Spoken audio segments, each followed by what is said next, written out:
What else is, look, it needs to evolve. If it's going to, it would be nice for it to evolve into a better place. Boom. Amen, I mean, man. And that's okay to say that, man. Either be real with me or be gone so that somebody else can go on and get this dude here that's a good dude. Gang. And that's my mantra to her. Either you take advantage and let's be real and let's stop with the BS, or let's go our separate ways so that you could do you and I can find that woman that's actually out there looking for me. Because trust me, she's out there looking for me. Amen. This episode is sponsored by BetterHelp. October 10th was World Mental Health Day, and this year we're saying thank you, therapists. BetterHelp therapists have helped over 5 million people worldwide on their mental health journeys. That's millions of stories, millions of journeys. Moments in therapy like the right question, a safe space to feel, or a small win can change lives. BetterHelp therapists work according to a strict code of conduct and are fully licensed in the U.S. With over 30,000 therapists, BetterHelp is the world's largest online therapy platform, having served over 5 million people globally, and it works, with an average rating of 4.9 out of 5 for a live session based on over 1.7 million client reviews. This World Mental Health Day, we're celebrating the therapists who've helped millions of people take a step forward. If you're ready to find the right therapist for you, BetterHelp can help you start that journey. Our listeners get 10% off their first month at betterhelp.com/Theo. That's betterhelp.com/THEO. Is pornography causing a problem in your life? Do you find yourself watching porno for longer periods of time and having trouble stopping? Is porn affecting your relationship or dating life? Well, you're certainly not alone. Watching pornography has become so commonplace today, and oftentimes men use porn to numb the pain of loneliness, boredom, anxiety, and depression. Shame and stigma prevent men from talking about these issues and getting help for them.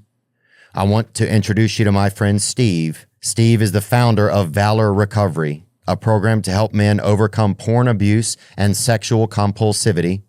Steve is a long-term sexual recovery member and has personally overcome the emotional and spiritual despair of abusing pornography and has dedicated his life to empowering men to do the same. Steve is an amazing person, and he is a close friend of mine. I mean that. Valor Recovery helps men to develop the tools necessary to have a healthier sex life.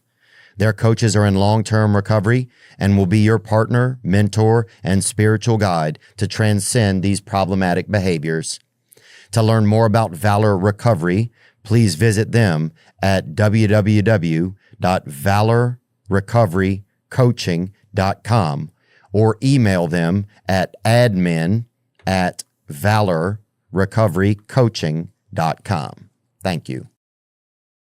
Yeah, I believe that too, man. I was just thinking the other day, like, you know, one of the things that I just like, it's nice to think about that person that's out there for you, kind of like, you know, that's one thing, like I realize instead of sometimes I'll be a little bit like, can I meet somebody? Because everybody can meet, not everybody can meet someone. You know, like, where is she though? It is exciting though too, thinking that there's somebody out there, right? You know, and where that person is and what their life is like, and that's like an exciting thing. I want that ultimate queen, man. Oh, bro, I want to see you on the throne with your dime, bro. You deserve it, man. At least while I still got a little lead in the pencil. Hey, bro.